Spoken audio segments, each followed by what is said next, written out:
কি ভেবেছো কি তুমি? কি ভেবেছো আমি তোমাকে ছেড়ে দেবো এত সহজে? হ্যাঁ, না না সার্থক, আমি আমি তোমাকে ভালোবাসি, খুব ভালোবাসি সার্থক। তুমি আমার জীবনের সবটুকু দিয়েছো সার্থক, সবটুকু। না রানী, এটা তোমার জেদ, ভালোবাসা নয়। যেহেতু আমি তোমাকে রিফিউজ করে শোলককে বিয়ে করেছি, তাই তোমার ইগো হট হচ্ছে, তোমার ইগোতে লেগেছে রানী। তাই জন্য তুমি সব সময় আমাকে অপদস্থ করছো। তোমার কি মনে হয় বিয়ের পরে আমাদের মধ্যে কোনো শ্রদ্ধা থাকবে? আর যে সম্পর্কে কোনো শ্রদ্ধা থাকে না সেখানে ভালোবাসা থাকবে বলে তোমার মনে হয়? Shut up, just shut up. কোনো কথা বলবে না তুমি, কোনো কথা বলবে না। সার্থক, সার্থক তুমি কেন বুঝতে পারছো না?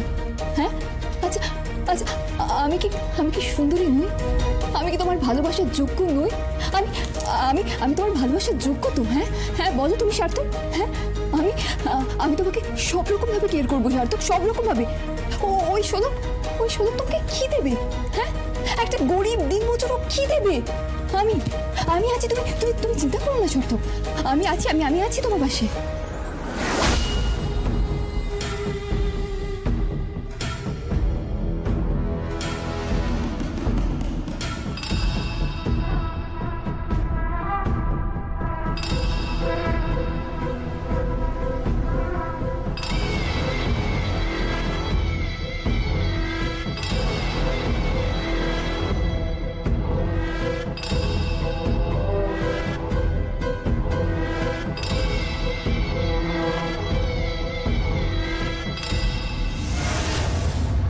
তুই ভেঙে পড়িস না রে মা, তুই ভেঙে পড়িস না।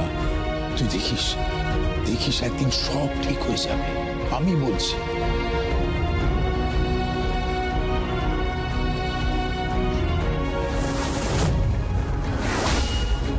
বাবা, কি বাবা দেখুন ওদের দুজনের ছবি।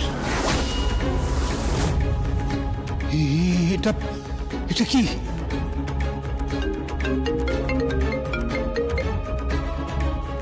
হ্যালো, রানী বলছি। কি কেমন লাগলো ছবিটা? এই মুহূর্তে আমি আর সার্থক খুব কাছাকাছি। রানী, আমার কথাটা শোনো। চুপ করো না সার্থক, কেন কথা বলছো? চুপ করো। আমার কথাটা শোনো তুমি। সার্থক,